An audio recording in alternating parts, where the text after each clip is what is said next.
Charif Souki spent 10 years, raised billions of dollars, nearly went bankrupt multiple times, and convinced skeptical investors that America would become a liquefied natural gas exporter at a time when conventional wisdom said the U.S. would only ever import LNG. He was right. He built the infrastructure before the market even existed. Cheniere Energy became the first U.S. LNG exporter and is now one of the most valuable energy infrastructure companies in America. Let's audit the conviction architecture.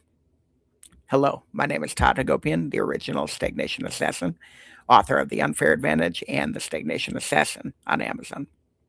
But today, we're pulling the leadership file on Charif Souki, founder and longtime CEO of Cheniere Energy, and specifically the conviction-based infrastructure investment that required a decade of near bankruptcy before the thesis was finally proved correct. This isn't a tribute, this is a forensic audit. So let's see what he actually did here.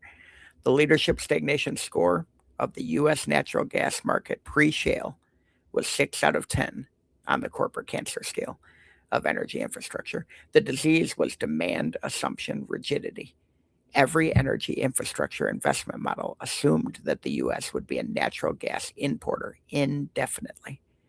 This assumption was so deeply embedded in regulatory frameworks, capital market models, and industry planning that building against it required not just a different thesis, but a different universe of investor conviction. So let's look at the forensic audit on what Souki got right here. The infrastructure first thesis. Souki built the Sabine Pass liquefaction terminal before U.S. LNG exports were legally approved by the DOE, before there were signed long-term contracts sufficient to fully justify the capital commitment, and before the shale revolution had definitively proven American natural gas abundance. He was betting on the convergence of regulatory approval, shale production growth, and global LNG demand, three variables that had to align simultaneously for this to work. The long-term contract architecture, Souki secured 20-year offtake agreements from major international energy companies before Cheniere had regulatory approval to even export. Those contracts provided the financing security to complete construction. The sequencing contract before approval was financially creative and operationally essential. He created the demand evidence before the supply infrastructure even existed, which allowed him to raise the capital to build that infrastructure.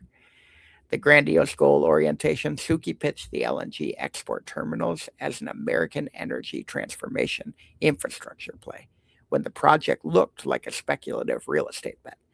That framing, connecting a specific infrastructure project to a macro energy thesis, is the grandiose goal setting principle applied to capital raising. Investors don't fund projects, they fund narratives that make them feel like participants in something historically significant. The murder board, let's look at what Souki got wrong. Souki was ultimately removed by activist investors led by Carl Icahn in 2015 after building the infrastructure but before fully capturing the financial value of what he'd built.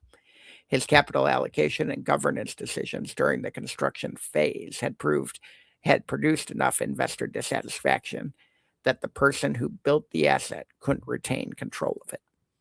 Building the right asset through the wrong capital structure is a lesson in the difference between strategic vision and financial architecture. The stagnation verdict here, though, 4 kills out of 5. Charif Souki built one of the most consequential energy infrastructure assets in American history through a decade of conviction-based persistence against consensus skepticism. The capital structure and governance decisions that cost him control of what he built are the single largest operational failure he had. So study Souki for infrastructure conviction architecture. Study the icon removal for what happens when the builder's governance discipline doesn't match the builder's strategic vision. That's your forensic audit on Charif Souki and Cheniere Energy. Remember to grab The Unfair Advantage and Stagnation Assassin on Amazon.com. I'm Todd Hagopian. Build the right asset through the wrong capital structure, and somebody else will own what you built. Strategic vision without financial architecture is just philanthropy.